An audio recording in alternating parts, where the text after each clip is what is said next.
This is about to be. This is about to be like a 30 mil. Do something crazy. Holy fuck.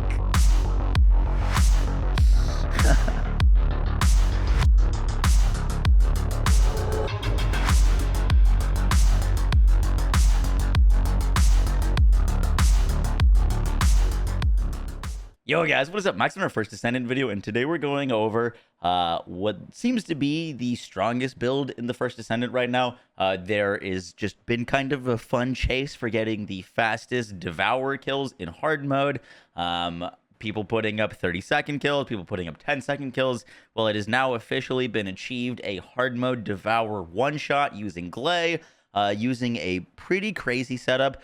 This was done by a Japanese player. I'll have a full link down to their channel and the description, and their video, which they did.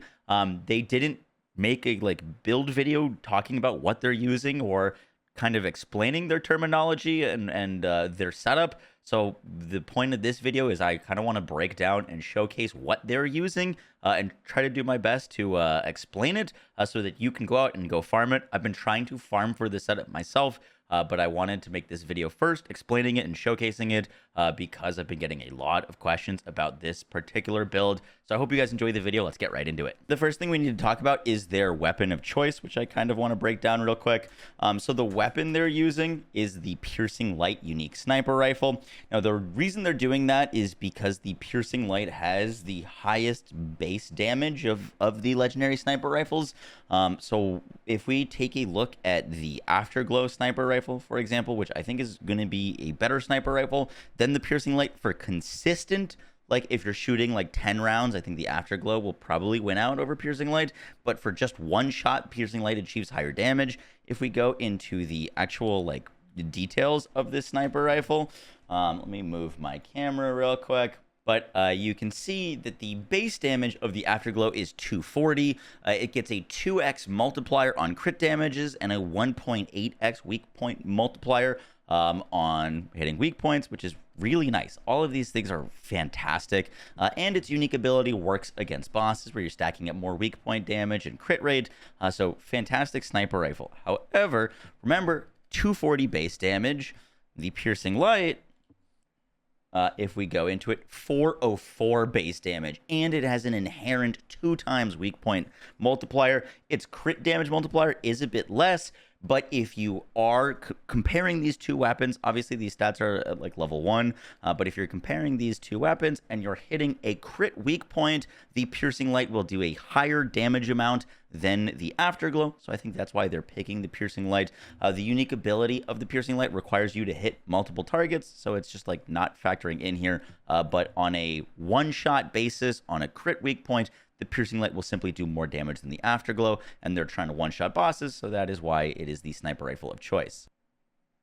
The next thing to break down is a bit of a build swap that they do. So this is their build for the damage that they're going to be shooting. They're using a whole lot of damage. They're doing lots of cooldown, duration. They're using Walk a Tight Rope, so when they're at low health, they're getting the most amount of damage they can. They're using Demonic, which we'll talk about in a second, but what they're swapping to first is a... it shows for just a second, but they're mainly swapping to Sanguination, which is a Gley mod that's really fantastic for allowing you to use your 4.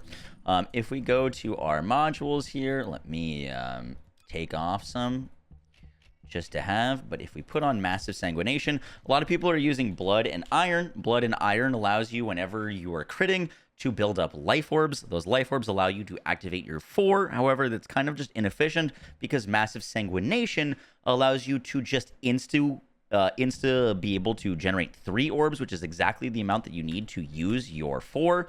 So I have full resources right now. Let's see if I could just spend them real quick to show you. Now I click it. Boom, 3 orbs. That immediately allows me to use my 3 without having to pre-crit a boss and rely on RNG. So you go into your frenzied state, you hit your 3, and then you're able to just instantly go into your 4. So what they're doing at the start of the fight is they're just popping Sanguination, which allows them to get the resource that they need to be able to go into their 4. And then they're swapping to a demonic modification. Now, this only drops from Molten Fortress.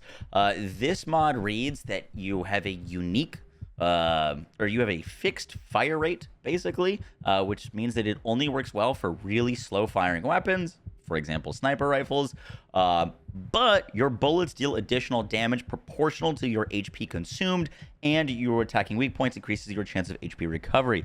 This is, to my understanding, the largest percentage damage increase for a weapon that you can get in the game. I don't have it quite yet. It drops exclusively from Molten Fortress. I spent the whole night trying to farm it. No luck.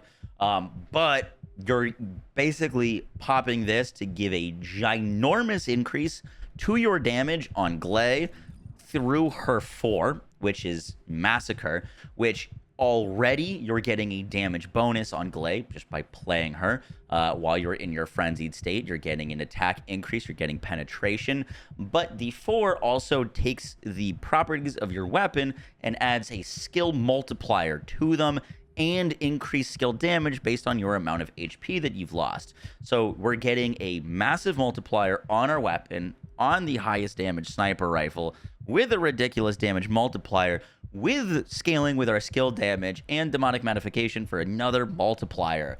And on top of that, they're making sure that they are using a maxed out walk a tightrope, which is another massive percentage increase for both skill power and firearm attack. Remember that Massacre benefits from both skill power and firearm attack. So this is a double buff for Gley's Massacre, which is absolutely insane. And that's kind of part of the way that they're able to juice out so much damage from this. They posted a recent video, by the way, that is actually translated to English. So we can see exactly what they're wearing and break it down. They're rocking a piercing light mounting legendary reactor with as much percent boost as they can get. They actually are using non-attribute dimension and then just non-attribute. They didn't roll like another dimension roll. So they technically could get even more damage there, which is crazy. They're using the Annihilation set, which gives you skill duration and also a up to 26% damage increase to their firearms whenever their health is low. This set is farmed from Devour if you want it. Hard mode Devour drops all the pieces of this set.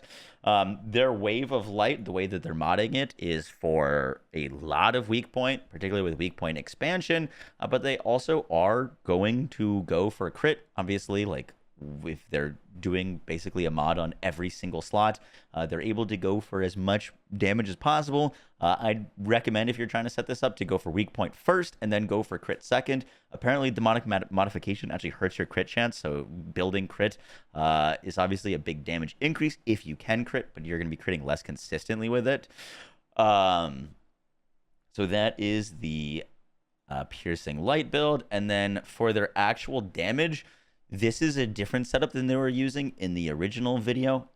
They're now min-maxing it for as much possible damage, basically deciding that, hey, bosses are not going to live through one of our attacks or more than 3 of our attacks, so they don't need cooldown, they don't need HP, they don't need defense. What they're using is maximize skill and maximize power, which will increase your base damage and your multiplier, but as much as possible, but also increase the cooldown of your skills. Obviously, if you're one-shotting bosses, the cooldown of your skills doesn't matter. They're also using Spear and Shield for a little bit more damage. Non-attribute Succinctium is more skill power. Battle of Stamina is a little bit of extra duration. And then Walk a Tightrope is a huge damage increase for both skill and HP, or skill and attack power. And then for their swap to Massive Sanguination, they're not running anything. You just need to click your 2, and then you get your orbs. But that is kind of the build. And then they go and smack this mob for 41 million damage, which is the highest amount of damage that I have ever seen in this game.